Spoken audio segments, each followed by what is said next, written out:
بسم اللہ الرحمن الرحیم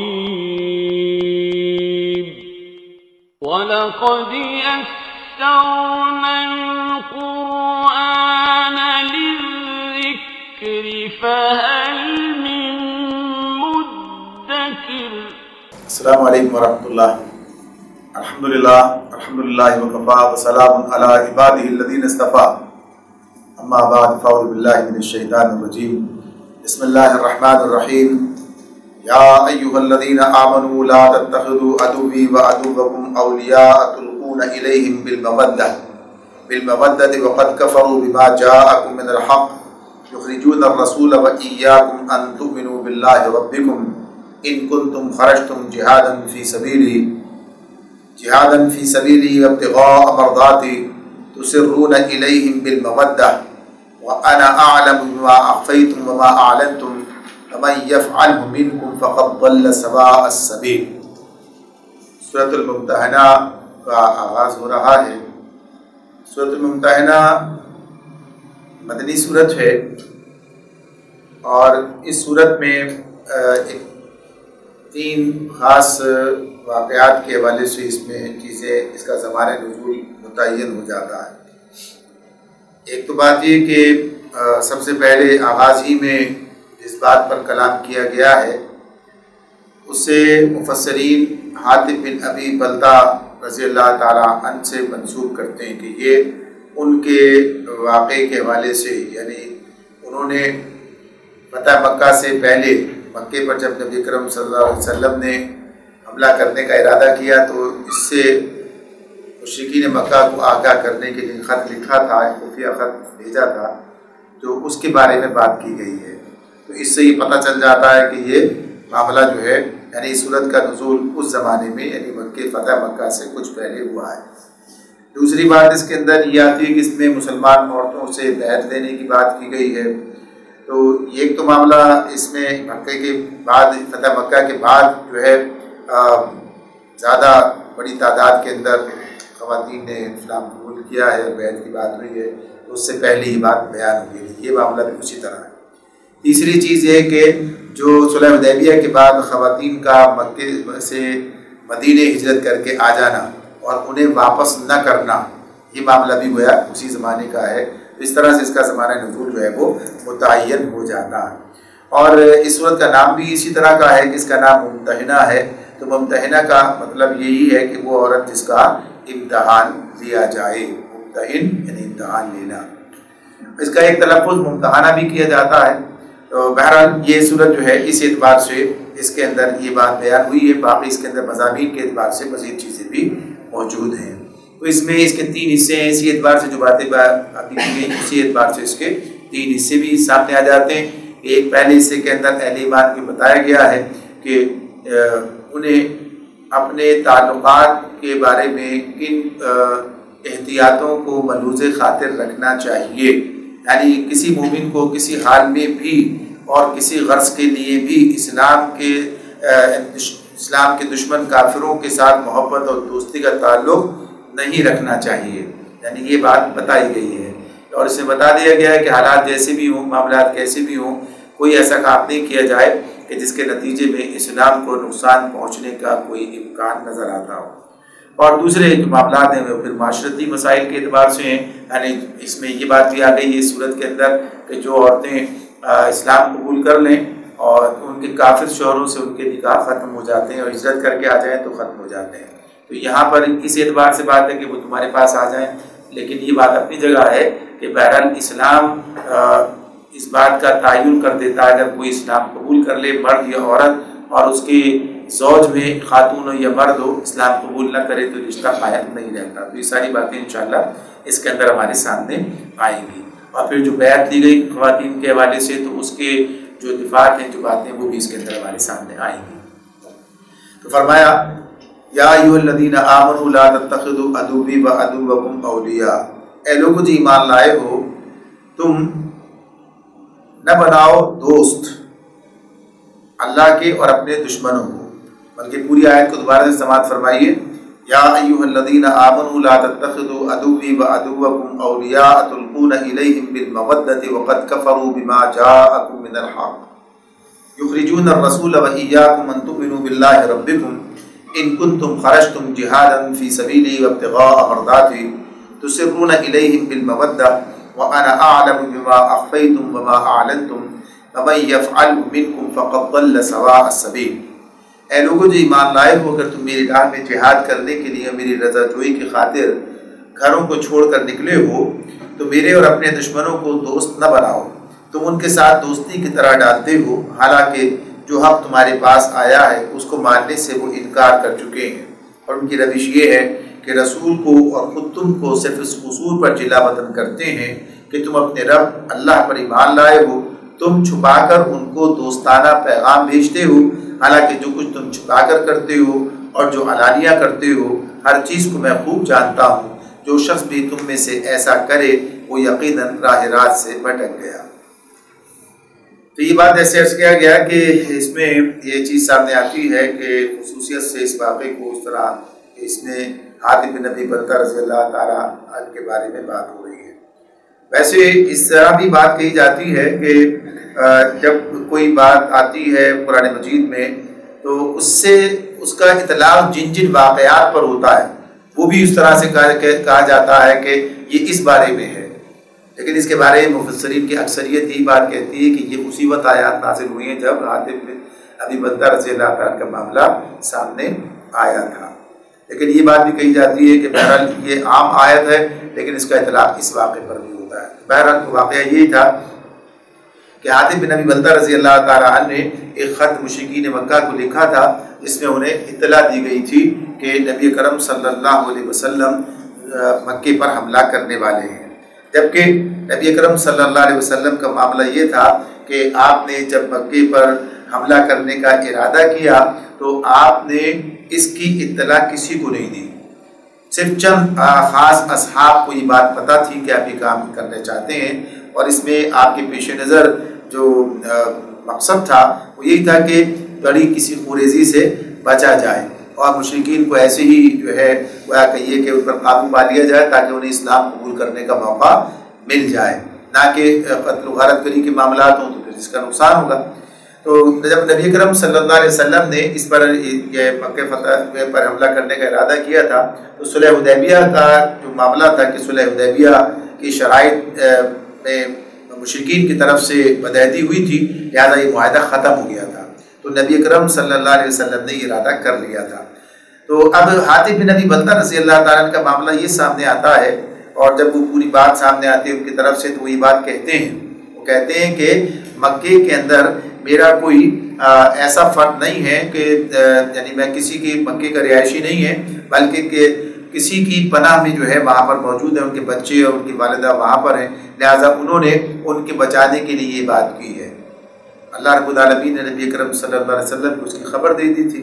تو پورا واقعہ اس طرح سامنے آتا ہے کہ مکے سے ایک اور لونڈی مدینے آئی تھی نبی کرم صلی اللہ علیہ وسلم سے اور دیگر لوگوں سے امداد کی طلبگار بن کر، تو نبی کرم صلی اللہ علیہ وسلم نے اس کی مدد کرا دی تھی بنو عبد المطلب کے ذریعے سے، اور اس کی حاجت پوری ہو گئی۔ تو جب وہ جانے لگی تو حاتب بن ابی بلتہ رضی اللہ تعالیٰ عنہ نے اس کو ایک خط دیا اور اسے 10 دینار بھی دیے تاکہ وہ اس کام کو کرے اور راز فاش نہ کرے، اور کہا کہ یہ چھپا کر یہ خط جو ہے مشرکین مکہ تک پہنچا دے۔ نبی کرم صلی اللہ علیہ وسلم کو اللہ تعالیٰ نے اس بات کی خبر دی، تو آپ نے جب اس کے جانے کے بعد تو آپ نے 3 اصحاب کو، حضرت علی رضی اللہ تعالیٰ عنہ، حضرت زبیر رضی اللہ تعالیٰ عنہ اور حضرت مقداد بن اسود رضی اللہ تعالیٰ عنہ کو اس خاتون کے پیچھے بھیجا، اس لونڈی کے، اور حکم دیا کہ جاؤ اور فلاں مقام پر وہ خاتون تمہیں ملے گی، اس کے پاس مشرکین کے نام حاتب کا ایک خط ہے، جس طرح بھی اس سے وہ خط حاصل کرو، اگر وہ دے دے تو اسے چھوڑ دینا ورنہ اسے قتل کر دینا۔ یہ حضرات جب اس مقام پر پہنچے تو خاتون نے ملی، اور پھر انہوں نے اس سے خط مانگا، اس نے دینے سے انکار کیا، منع کیا کہ نہیں ہے میرے پاس کوئی خط، انہوں نے تلاشی لی، نہیں ملا، پھر بھی انہوں نے کہا کہ ہم تمہیں برہنہ کر کے تلاش کریں گے۔ تو بہرحال اس نے جب اس بات پر اس نے سمجھ لیا کہ خط دینا ہی پڑے گا تو وہ خط دینے پر آمادہ ہوئی، اس نے خط جو ہے اپنی چوٹی میں چھپا رکھا تھا، وہ خط نکال کر ان کے حوالے کر دیا، اور پھر یہ خط لے کر جو ہے نبی اکرم صلی اللہ علیہ وسلم کی خدمت میں حاضر ہو گئے۔ جب یہ خط لے کر یہاں پر آئے ہیں تو نبی اکرم صلی اللہ علیہ وسلم نے اس خط کو یعنی مجلس کے اندر ہی وہ خط پڑھا گیا تو حضور نبی اکرم صلی اللہ علیہ وسلم نے حاتم رضی اللہ تعالیٰ سے پوچھا کہ یہ کیا حرکت ہے؟ انہوں نے عرض کیا کہ آپ میرے معاملے میں جلدی نہ فرمائیں، میں نے جو کچھ کیا ہے اس بنا پر نہیں کیا ہے کہ میں کافر و مرتد ہو گیا ہوں اور اسلام کے بعد اب کفر کو پسند کرنے لگا ہوں۔ اصل بات یہ ہے کہ میرے اقربا مکے میں مقیم ہیں، میں قریش کے قبیلے کا آدمی نہیں ہوں بلکہ بعض قریشیوں کی سرپرستی میں وہاں آباد ہوا ہوں، باقی لوگوں کے وہاں پر رشتہ دار ہیں، سب کے معاملات اس طرح سے ہیں، میرا وہاں کوئی قبیلہ نہیں ہے جس کا لحاظ کر کے مشرکین اگر جنگ ہوگی تو میرے بال بچوں کو چھوڑ دیں، لہٰذا میں نے یہ چاہا کہ ان کے ساتھ ایک احسان کروں کہ جس کی بنیاد پر میرے بال بچوں کی حفاظت کریں، ان کو نقصان نہ پہنچائیں۔ اور یہ بات بھی سامنے آتی ہے، ان کا یہ جملہ بھی سامنے آتا ہے کہ انہوں نے کہا کہ مجھے یہ یقین ہے کہ آپ کو فتح ہوگی، یعنی اس سے آپ کا نقصان نہیں ہوگا، یعنی میرا ایمان کی بات ہے یہ، لیکن میں نے صرف اس غرض سے یہ کام جو ہے یہ کیا ہے تاکہ میرا ایک احسان جو ہے ان لوگوں پر ہو جائے۔ تو نبی اکرم صلی اللہ علیہ وسلم نے ان کی یہ بات سن کر فرمایا حاضرین کے سامنے، قد صدقکم، تم نے حاتم نے یعنی سچی بات کہی، یعنی نبی اکرم صلی اللہ علیہ وسلم نے ان کی اس بات کی تصدیق کی کہ اس واقعے کا اصل محرک وہی فعل ہے جو کہ حاتم بیان کر رہے ہیں، یعنی کوئی بددیانتی کوئی غداری کا معاملہ نہیں ہے، لیکن بہرحال جرم تو جرم ہوتا ہے، یعنی معاملہ اس اعتبار سے جو کام کیا گیا اس کا نقصان بھی پہنچ سکتا تھا۔ اور عمر رضی اللہ تعالیٰ نے اس موقع پر کہا بھی کہ اللہ کے رسول مجھے اجازت دیجیے کہ میں اس منافق کی گردن مار دوں، اس نے اللہ اس کے رسول اور مسلمانوں سے خیانت کی ہے، یعنی یہ فعل جو ہے یہ اولاً خیانت کا تھا، لیکن نبی اکرم صلی اللہ علیہ وسلم نے فرمایا کہ اس شخص نے جنگ بدر میں حصہ لیا ہے، تمہیں کیا خبر، ہو سکتا ہے کہ اللہ تعالیٰ نے اہل بدر کو ملاحظہ فرما کر کہہ دیا ہو کہ تم خواہ کچھ بھی کرو میں نے تم کو معاف کیا۔ اور یہ جو آخری فقرہ ہے اس کے الفاظ مختلف روایتوں میں مختلف ہیں، یعنی کسی میں کہا کہ اللہ تعالیٰ نے یہ کہا ہے کہ تمہیں بخش دینے والا ہوں، یا میں نے تمہیں بخش دیا، یا کہ اللہ انہیں بخش دے گا۔ غرض یہ کہ بتانا آپ کا مدعا یہی تھا کہ یہ اصحاب بدر میں سے ہیں، لہذا اس معاملے میں ان کے حوالے سے ان کے عذر کے بارے میں دیکھا جائے، بات کی جائے گی، یعنی ان کے بارے میں کوئی شبہ نہیں ہے۔ تو یہ مختلف روایتوں سے یہ چیزیں تفسیر القرآن کے اندر مولانا نے اس کو نقل کیا ہے اس اعتبار سے۔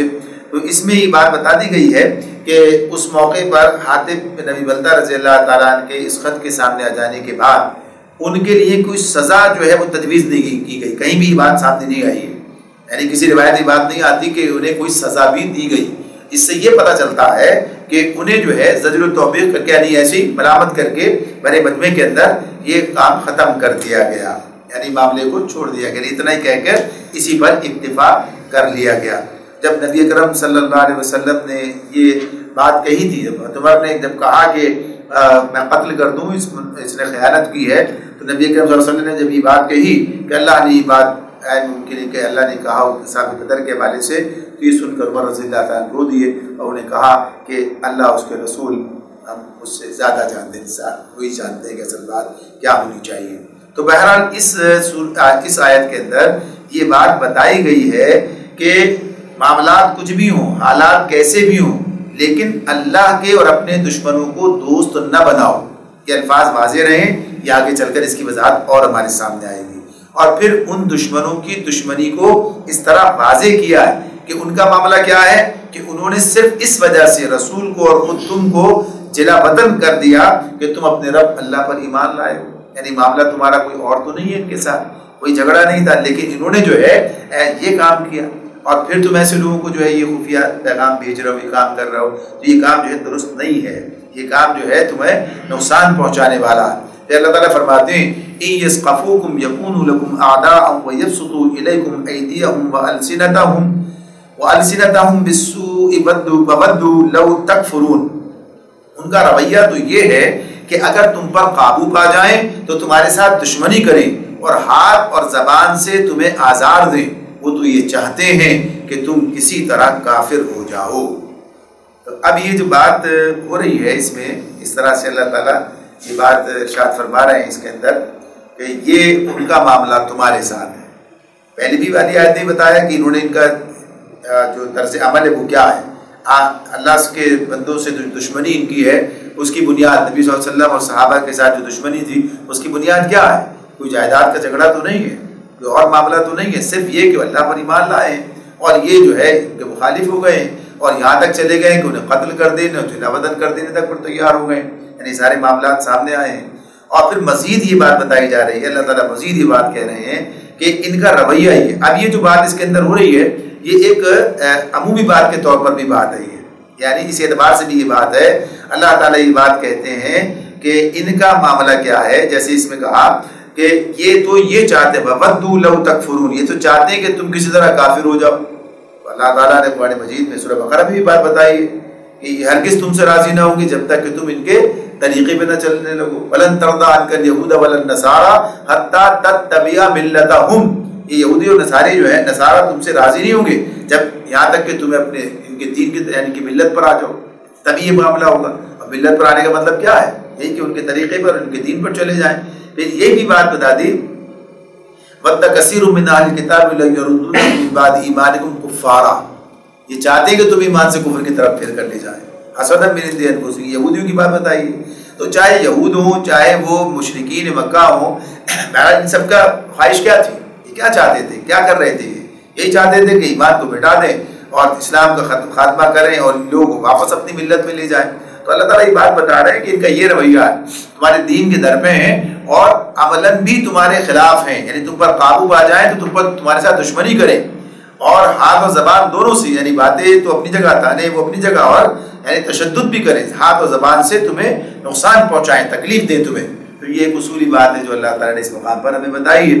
آگے فرمایا لن تنفعکم ارحامکم ولا اولادکم یوم القیامت یفصل بینکم واللہ بما تعملون بصیر، قیامت کے دن نہ تمہاری رشتہ داریاں کسی کام آئیں گی نہ تمہاری اولاد، اس روز اللہ تمہارے درمیان جدائی ڈال دے گا اور وہی تمہارے اعمال کا دیکھنے والا ہے۔ یعنی اب یہاں جو بات یہ بتا دی گئی کہ اب براہ راست بات ہو گئی ہے، یعنی معاملہ اسی طرح سے تھا، تو اب اس میں حاتب بن ابی بلتہ رضی اللہ تعالیٰ اگر ہیں تو براہ راست ان سے بات ہو گئی، ورنہ ویسے بھی ایک عام بات ہے، عام انداز کے اندر یہ بات بتا دی گئی کہ یہ جن کی خاطر تم نے یہ کام کیا ہے، یعنی اپنے لیے تو نہیں کیا تھا کام، یہ اپنے خاطر نہیں، لیکن ان کی محبت میں انہیں بچانے کے لیے، نقصان ہوتا تو انہیں ہوتا، انہیں تھوڑی نقصان پہنچتا ہے تو یہاں ہے، لیکن یہ کہ ان کی محبت ہے اور انہیں نقصان سے بچانا ہے۔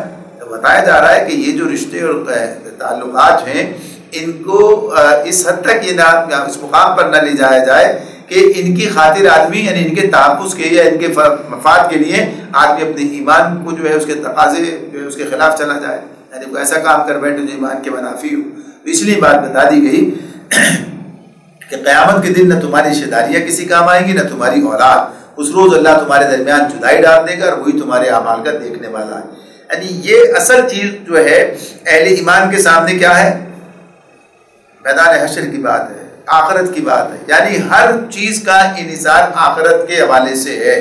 اب ظاہر ہے یہ تو معاملہ قیامت کا تو آخرت کی بات تو آخرت میں، لیکن یہاں بتایا جا رہا ہے کہ یوم القیامہ کی بات تو تمہارے سامنے رہے کہ کل کیا ہونے والا ہے۔ یہ تو عارضی معاملات ہیں، یہ تو رشتے ہیں، تعلقات ہیں اور اس وقت ہیں، لیکن یہ رشتہ و تعلقات جو ہیں اگر یہ اتنے حاوی ہو جائے کہ آدمی آخرت کو فراموش کر دے تو پھر ظاہر نقصان ہو جائے گا، کل یہ ختم ہو جانے والے، تھوڑی دیر کی بات ہے، ادھر آنکھ بند ہوئی ادھر معاملات ختم ہو گئے سارے، یعنی آدمی اپنی فکر کے اندر لگ گیا، اور لوگ بھی جو اس کے ساتھ ہیں تو ان کا معاملہ بھی کیا ہے، کتنی دیر کا، اگر نیک اولاد ہے تو مغفرت کی دعا کرتی رہے گی، آپ کے لیے کوئی صدقہ جاریہ کا انتظام کرے گی، کوئی اور ایسا کام ہوگا، لیکن کب تک اس کا معاملہ بھی اس کے ساتھ ہی ختم اس اعتبار سے، اور زیادہ تر معاملات تو یہی ہے کچھ عرصے کی بعد اس کے بعد معاملات ختم ہو جاتے ہیں۔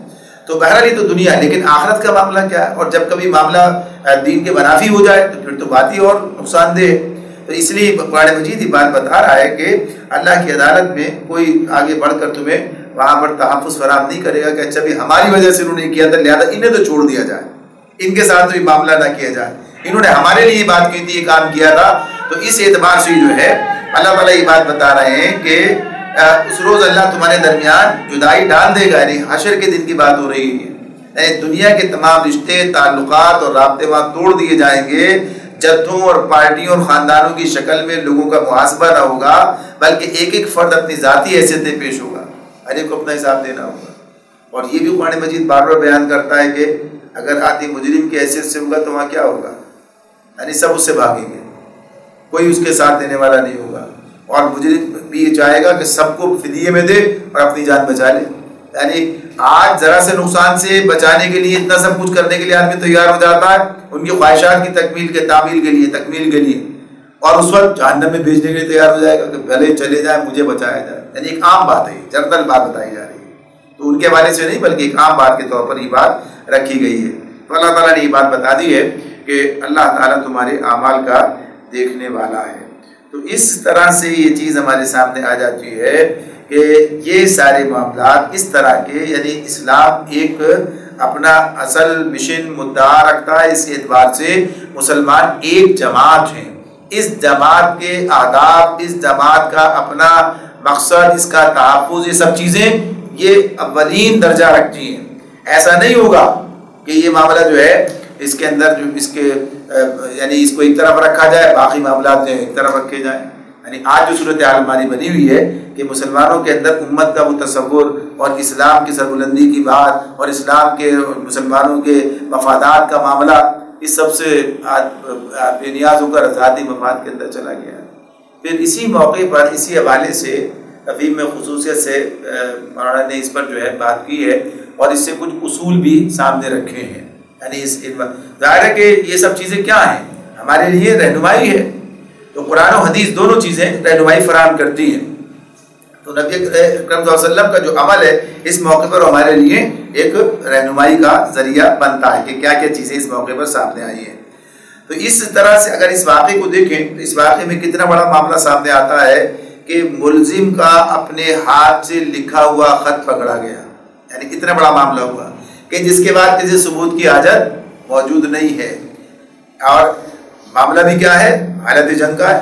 یعنی حالت جنگ کے اندر جو صورتحال بنتی ہے کیا ہوتی ہے، وہاں تو سارے معاملات فیصلے کچھ اور ہو رہے ہوتے ہیں ہاتھ کے ہاتھ، مگر اس کے باوجود نبی اکرم صلی اللہ علیہ وسلم نے حاتب بن ابی بلتہ رضی اللہ تعالیٰ عنہ کو صفائی کا موقع دیا۔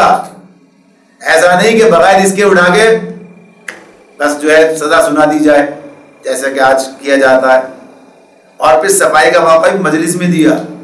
بند کمروں میں جو ہے یہ مقدمے چلانا اور یہ سب کام کرنا، تو یہ اسلام میں ایسے قوانین اور قواعد و ضوابط کی کوئی گنجائش نہیں ہے جن کی روح سے کسی بھی حالت میں حکام کو یہ حق پہنچتا ہو کہ کسی شخص کو محض اپنے علم یا شبہ کی بنا پر قید کر دے اور بند کمروں میں خفیہ طریقوں سے ان کے مقدمے چلائیں۔ یہ جو اس طرح سے بات ہے، کتنا بڑا معاملہ ہے، صاف صاف معاملہ ہے، تسلیم بھی کیا ہے۔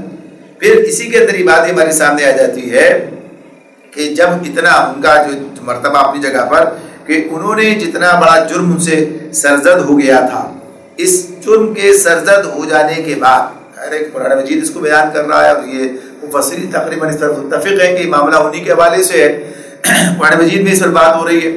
تو اس سے ایک بات یہ آ جاتی ہے کہ صحابہ کرام رضوان اللہ تعالی علیہم اجمعین بھی انسان ہیں، بشری ناطے سے ان سے غلطی سرزد ہو سکتی ہے، تو یہ ان کے احترام کا معاملہ یہ نہیں ہے کہ اس غلطی کا ذکر جو ہے کر دیا تو احترام میں کمی ہو گئی۔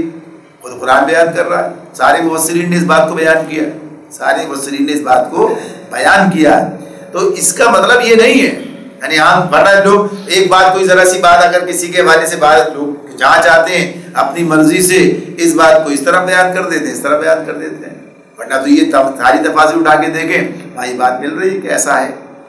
حالانکہ حاتب بن ابی بلتہ رضی اللہ تعالیٰ عنہ کا جو مقام ہے وہ اپنی جگہ کتنا واضح، بدری صحابی ہیں، مہاجر ہیں، اولین مہاجر ان میں شامل ہیں، تو یہ ان کا مقام ہے۔ اور پھر یہ بھی بات سامنے آتی ہے کہ اس کے اندر جو ہے اس میں ان کے معاملے میں جو گرفت کی گئی ہے وہ اپنی جگہ سزا بھی نہیں دی گئی، یہ بات بھی رہتی ہے سامنے کہ ان کا مرتبہ اپنی جگہ پر رہا لیکن نقل بھی کر دی گئی بات۔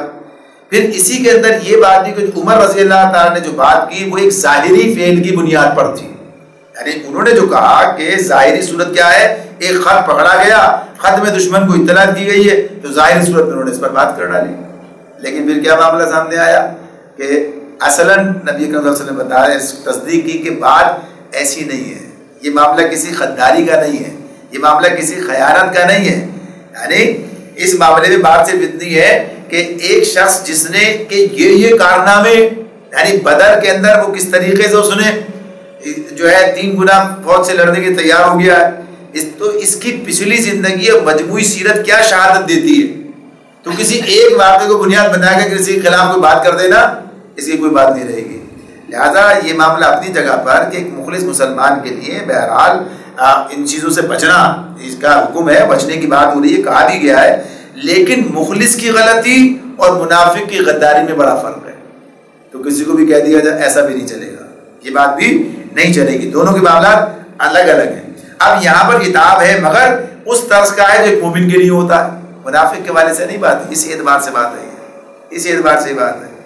پھر تیسری بات اس کے اندر ہمارے سامنے یہ رہتی ہے کہ ایسے اسی میں یہ بات بھی آ گئی کہ نبی اکرم صلی اللہ علیہ وسلم نے اصحاب بدر کی فضیلت کے حوالے سے یہ کہا کہ تمہیں کیا خبر کہ ہو سکتا ہے کہ اللہ تعالیٰ نے اہل بدر کو ملاحظہ فرما کر کہہ دیا ہو کہ تم خواہ کچھ بھی کرو میں نے تم کو معاف کر دیا. تو اس کے معنی یہ نہیں ہے کہ انہوں نے سمجھ لیا کہ اب تو ہمارے لیے آزادی ہے، اب تو ہمارے اوپر جتنے جو چاہے کر ڈالیں. تو یہ نہ مطلب نبی صلی اللہ علیہ وسلم کا تھا، نہ صحابہ نے اس کو اس طرح سے سمجھا کہ اپنے آپ کو گناہ کے لیے آزاد سمجھ لیا، بلکہ یہ ان کے اس مقام اور اس کی بات تھی. ورنہ جس درجے میں ان کی احتیاطوں کا معاملہ تھا وہ سب کے سامنے. تو یہ سرفروشی اور جاں بازی کا جو کارنامہ انہوں نے انجام دیا، تو اس کے بارے میں یہ کہ عین ممکن ہے کہ اللہ تعالیٰ کے بارے میں یہ بات کرے. اس اعتبار سے تو یہ اپنی جگہ تو یہ چیز اس کے اندر سامنے آ جاتی ہے. پھر یہ بات کہ نبی اکرم صلی اللہ علیہ وسلم نے اس سارے معاملے کے اندر جو چیزیں ہمارے سامنے آتی ہیں وہ کیا کہ ان کے صرف جو بظاہر جو انہوں نے ایک اپنا جو بات انہوں نے کی، قرائن سے بھی بات سمجھ میں آ رہی تھی کہ بات ایسے ہی ہے، تو ان کی بات کو قبول کر لیا، ان کی بات کو قبول کر لیا. لیکن قرآن کیا کہتا ہے کہ حالات کیسے بھی تمہیں کام نہیں کرنا چاہیے، یہ الگ بات بتا دی گئی. تو اس اعتبار سے یہ بتا دیا گیا کہ یہ کام جو ہے اگر تم نے کیا ہے تو بہرحال کام غلط ہے، یہ بات جو ہے کسی طرح سے قابل قبول نہیں ہے. یہ بات کہہ کے بات کو ختم کر دیا گیا ہے. لہذا یہ معاملہ کہ اس طرح کی کوئی بات وزن نہیں ہے تو ایسا نہیں ہے. فرد کی صورتحال کو دیکھتے ہوئے اس وقت میں یہ معاملہ کیا گیا ہے، ورنہ تو یہ قابل تاثیر جرم ہے. آگے فرمایا قد كانت لكم اسوة حسنة في ابراهيم والذين معه اذ قالوا لقومهم انا براء منكم ومما تعبدون من دون الله كفرنا بكم وبدا بيننا وبينكم العداوة والبغضاء ابدا حتى تؤمنوا بالله وحده الا قول ابراهيم لأبيه لأستغفرن لك وما املك لك من الله من شيء ربنا عليك توکلنا وإليك انبنا وإليك المصير. تم لوگوں کے لیے ابراہیم اور اس کے ساتھیوں میں ایک اچھا نمونہ ہے کہ انہوں نے اپنی قوم سے صاف کہہ دیا کہ ہم تم سے اور تمہارے ان معبودوں سے جن کو تم اللہ کو چھوڑ کر پوچھتے ہو قطعی بیزار ہیں. ہم نے تم سے کفر کیا اور ہمارے تمہارے درمیان ہمیشہ کے لیے عداوت ہو گئی اور بیر پڑ گیا جب تک کہ تم اللہ واحد پر ایمان نہ لاؤ. مگر ابراہیم کا اپنے باپ سے یہ کہنا اس سے مستثنا ہے کہ میں آپ کے لیے مغفرت کی درخواست ضرور کروں گا. ابراہیم علیہ السلام کا یہ کہنا اپنے باپ سے کہ میں آپ کے لیے مغفرت کی درخواست ضرور کروں گا، یہ اس کو استثناء حاصل ہے، اور اللہ سے آپ کے لیے کچھ حاصل کر لینا میرے بس میں نہیں ہے. اور ابراہیم اور اسحاق ابراہیم کی دعا یہ تھی کہ اے ہمارے رب تیرے ہی اوپر ہم نے بھروسہ کیا اور تیرے ہی طرف ہم نے رجوع کر لیا اور تیرے ہی حضور ہمیں پلٹنا ہے. اب یہ بات جو اس کے اندر ہمارے سامنے ہے، اللہ رب العالمین نے اس معاملے میں ان کے سامنے ابراہیم اور اصحاب ابراہیم کا طرز عمل رکھا ہے. ابراہیم اور اصحاب ابراہیم کا طرز عمل اس معاملے میں کیا تھا. یہ بھی بات اسی اعتبار سے ہو رہی ہے کہ اپنے ان عزیز و اقارب کے ساتھ، اپنی قوم کے ان لوگوں کے ساتھ کہ جن کا معاملہ اس طرح کا ہے کہ وہ ایمان پر صرف کفر کو ترجیح نہیں دیتے بلکہ اس کے خلاف کھڑے ہو جاتے ہیں، اس کے خلاف کھڑے ہو جاتے ہیں، دشمن بن کر سامنے آتے ہیں. تو ان کے بارے میں یہ بات بتائی جا رہی ہے کہ انہوں نے کیا کہا، صاف کہہ دیا اپنے قوم سے. پہلی بات کیا ہے کہ ہم تم سے قطعی بیزار ہیں، ہم نے تم سے کفر کیا. کفرنا بکم.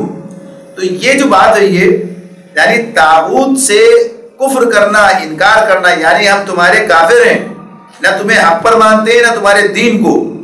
اللہ پر ایمان کا لازمی تقاضا طاغوت سے کفر ہے. قرآن مجید میں فَمَن يَكْفُرْ بِالطَّاغُوتِ وَيُؤْمِن بِاللَّهِ، بس جو شخص جس نے طاغوت کا انکار کیا، کفر کیا اور اللہ پر ایمان لیا، فَمَن يَكْفُرْ بِالطَّاغُوتِ وَيُؤْمِن بِاللَّهِ. تو اس کے بارے میں یہ بات اللہ تعالیٰ فرماتے ہیں فَقَدِ اسْتَمْسَكَ بِالْعُرْوَةِ الْوُثْقَىٰ وَلَا انْفِصَامَ لَهَا، پھر اس نے ایسے مضبوط سہارے کو تھام لیا جو کبھی ٹوٹنے والا نہیں ہے. تو اس میں یہ بات ساتھ ہی ساتھ بتائی کہ کفر کا انکار، طاغوت سے کفر سے اس کا انکار طاغوت کا اور اللہ پر ایمان لانا دونوں چیزیں لازم و ملزوم ہیں. یہ چیز جو ہے بتائی جا رہی ہے. اور یہی لا الہ الا اللہ بھی سب کا انکار ایک اللہ کے مقابلے میں، اللہ الہ واحد. تو یہ کفر کرنے کی بات کی. اور پھر یہ کہا کہ تمہارے درمیان ہمیشہ کے لیے دعوت ہوگی، پیر پڑ گیا جب تک تم اللہ واحد پر ایمان نہ لاؤ. مگر یہ جو کہا الا قول ابراہیم، الا قول ابراہیم، اب یہ جو ہے استثناء، الا کا مطلب کیا، اس کے یہ الگ بات ہو رہی ہے. استثناء کا لفظ کہاں سے آ گیا؟ اس الا کی بنیاد پر. اس الا کی بنیاد الا قول ابراہیم. قول ابراہیم کیا تھا؟ ابھی اپنے باپ سے کیا کہا انہوں نے؟ لَأَسْتَغْفِرَنَّ لَكَ. اور دوسری بات کیا؟ وَمَا أَمْلِكُ لَكَ مِنَ اللَّهِ مِنْ شَيْءٍ. دو باتیں یہ ہمارے سامنے آتی ہیں. تو ایک بات انہوں نے یہ کہی کہ میں آپ کے لیے مغفرت کی درخواست ضرور کروں گا، یعنی یہ بات انہوں نے کہی.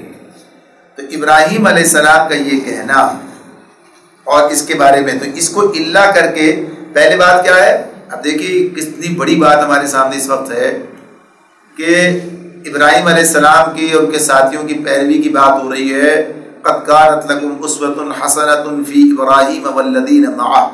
یہ اللہ تعالیٰ نے کہا کہ تمہارے لیے ابراہیم اور اس کے ساتھیوں کا اندر تمہارے لیے بہترین اسوہ ہے، اسوہ حسنہ ہے، بہترین نمونہ.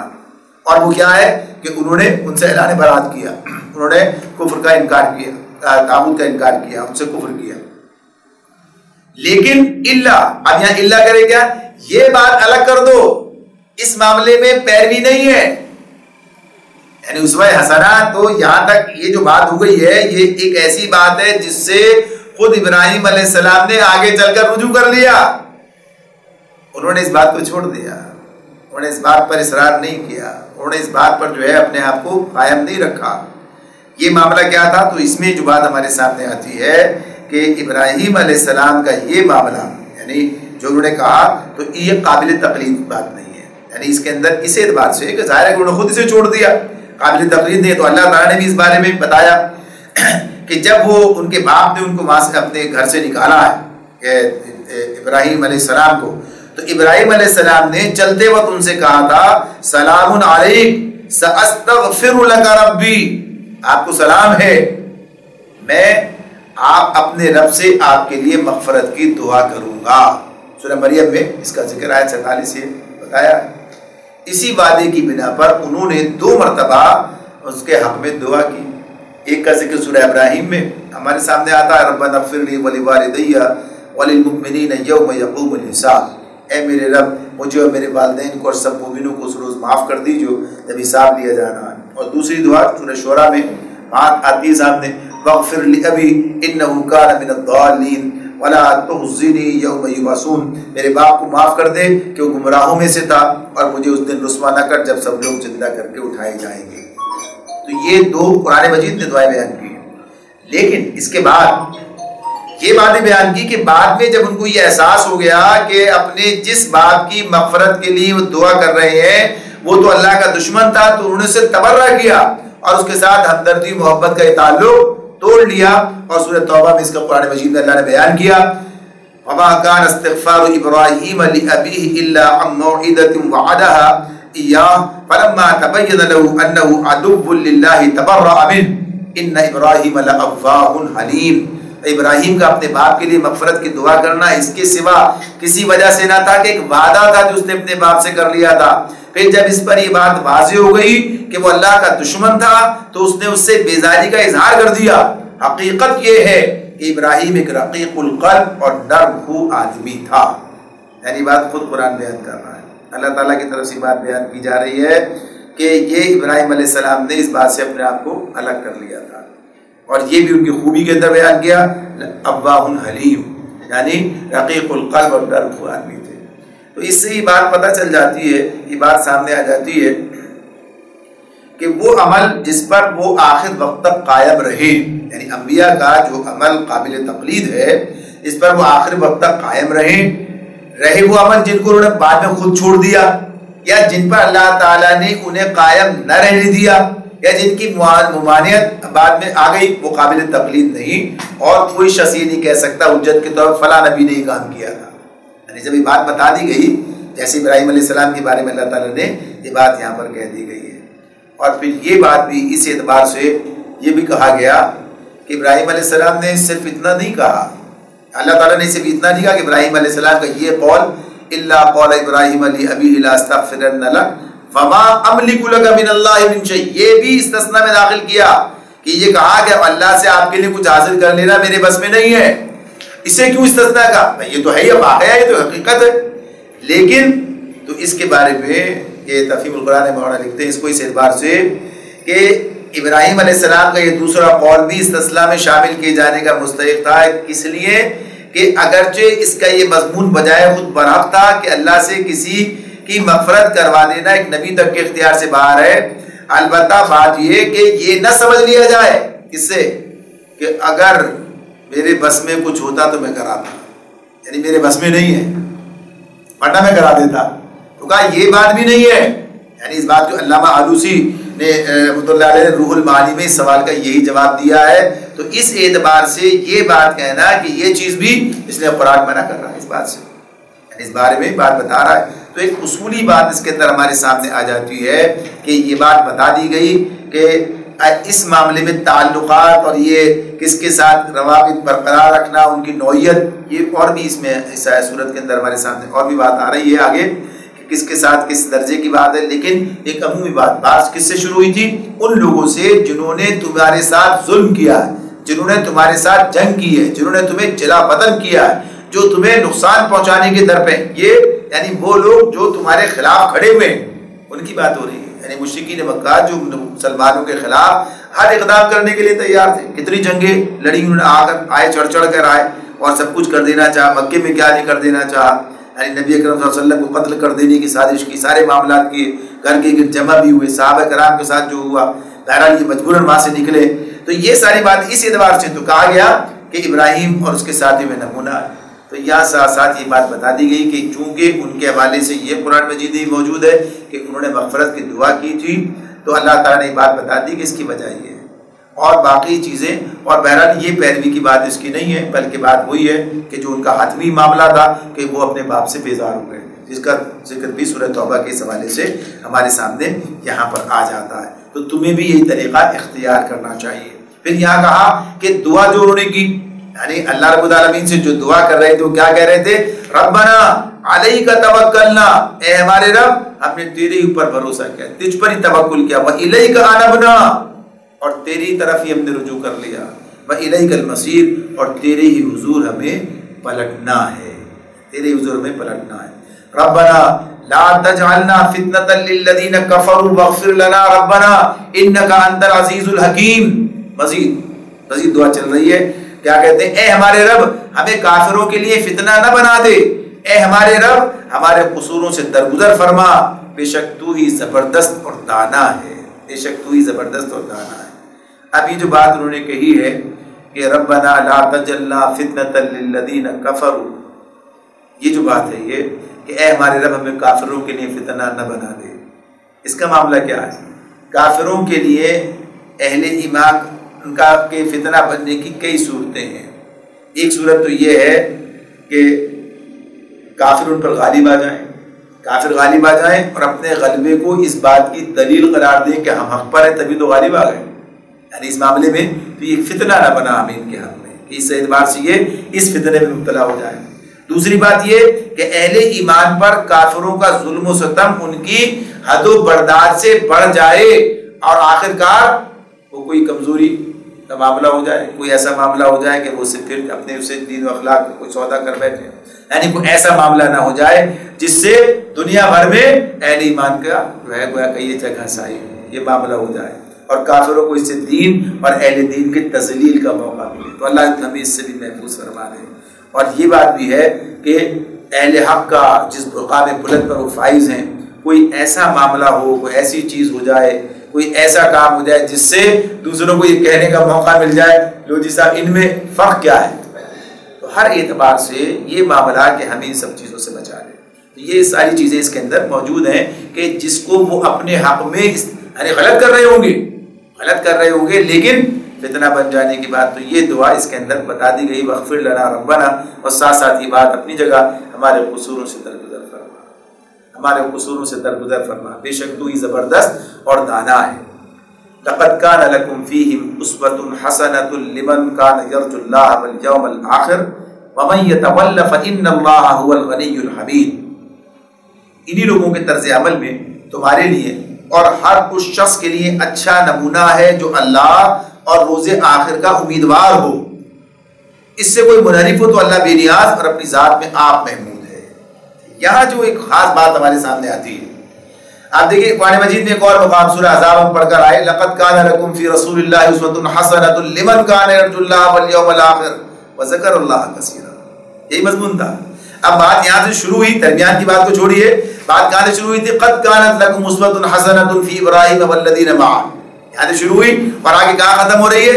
لقد كان لكم فيهم اسوة حسنة لمن كان يرجو الله واليوم الآخر. یہ تو اسوہ حسنہ کی بات ہے صرف اتنی بات ہو کے رہ جاتی ہے کہ تمہارے لیے رسول کی ذات میں بہترین نمونہ ہے. لقد كان لكم في رسول الله اسوة حسنہ. یہ بات جو ہے قرآن سورہ احزاب کی جو ہے، یہاں تو رسول کا ذکر پہلے آ گیا تھا تو بس اتنا کہا فیہم اسوۃ حسنہ. یہاں یہ بات وہی ہے، لیکن جو بات آگے کہی گئی کس کے لیے ہے؟ یہ لمن کان یرجو اللہ والیوم الآخر. یہ بنیاد ہے. یہ تو رہ جاتی ہے پیچھے. بھائی جو اللہ پر ایمان نہیں لاتا، آخرت پر ایمان نہیں لاتا، یہاں پر ایمان سے آگے بڑھ کے بات ہے امیدوار. یعنی کیا ہے؟ لمن کان یرجو اللہ والیوم الآخر، کہ جو چاہتا ہے، امید رکھتا ہے اللہ سے، آخرت سے، یعنی آخرت میں اللہ کی رضامندی حاصل کرنے، جنت میں جانے کی، اور اللہ کو یاد رکھتا ہے، اللہ کی کو راضی کرنا چاہتا ہے، جس کو یہ مقصد اس کے پیش نظر ہے، اس کا معاملہ ہے. جہاں یہ بات ہی نہ ہو پھر وہاں کیا فائدہ ہوگا؟ ہاں اس کے لیے اس کے اندر جو ہے ٹھیک ہے نبی اکرم صلی اللہ علیہ وسلم کا ہر عمل جو ہے وہ لوگوں کے لیے مفید ہے، چاہے وہ ایمان لا کر چاہے ایمان لا کے بغیر. یعنی کچھ ایسی دنیاوی زندگی کے اعتبار سے ظاہر سی بات ہے کہ جو مثالیں آپ نے قائم کی آج بھی دنیا کہتی ہے. یعنی غیر مسلم اس حیثیت سے نبی اکرم صلی اللہ علیہ وسلم کے مترف ہیں. آپ کے اصحاب کے مترف ہیں تو آپ تو خود ان کے لیے نمونہ اصل تو آپ ہیں. اگر کوئی عمر رضی اللہ عنہ کی بات کرتا ہے کہ صاحب ان کے طرز حکمرانی کی بات کر رہا ہے اور اس کے پیچھے جانے کی بات کرتا ہے تو ظاہر کس سے سیکھا ہے؟ کہاں سے آیا؟ کہاں سے ملا؟ صاحب قرآن سے ملا ہے. یعنی وہاں سے سب کچھ ہے، انہوں نے تیار کیا ان کو اس مقام تک یہ پہنچے.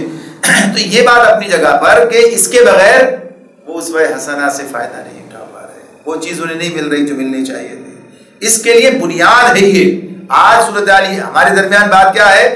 آج ہمارے درمیان یہ مسئلہ پیدا ہو گیا کہ اللہ کی رضا کی طلب اور جنت کی فکر، جنت کا حصول، وہ ہدف، وہ تو آج نہ ہونے کے برابر ہے.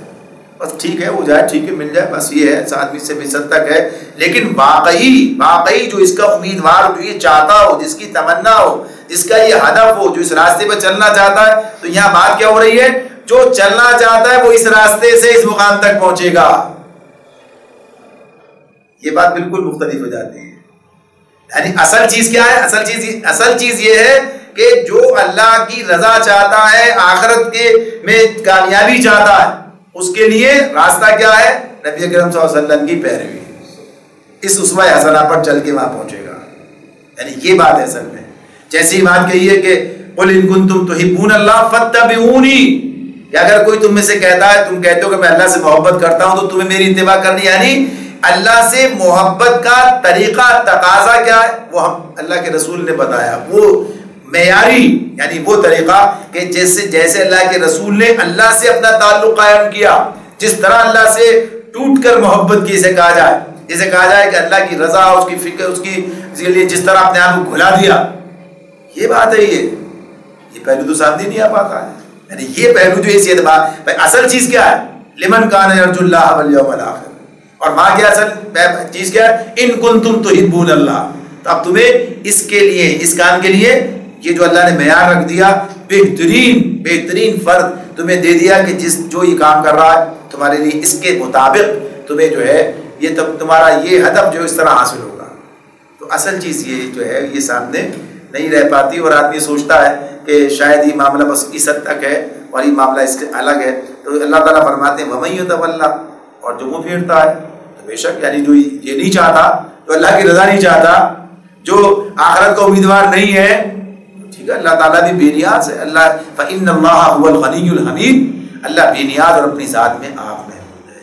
اور جہاں تک اسوہ حسنہ کی بات، وہ تو اپنی جگہ مسلمہ ہے، وہ تو اپنی جگہ بالکل بین ہے، وہ تو اتنی واضح ہے کہ دنیا مختلف ہے، لیکن اصل کون ہے؟